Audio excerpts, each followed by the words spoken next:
Buonasera a tutti, sono Bonato Robertino, il presidente dell'USD Tagliolese, e abbiamo deciso assieme a tutto il Consiglio di fare questo spot per ringraziare tutti i nostri atleti, dalla prima squadra ai piccoli amici, a tutti i nostri allenatori, tutti i sostenitori e tifosi che ci seguono. A causa di questa pandemia non abbiamo potuto svolgere tutti i campionati e quindi abbiamo deciso di fare questo spot per ringraziare tutti i nostri supporter, tifosi e sponsor che non hanno potuto avere la visibilità, e ciò nonostante hanno continuato a supportarci e a seguirci.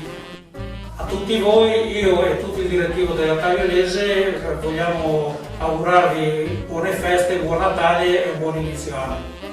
E speriamo di ripartire con le nostre attività il più presto possibile. Auguri a tutti! Auguri a tutti quanti!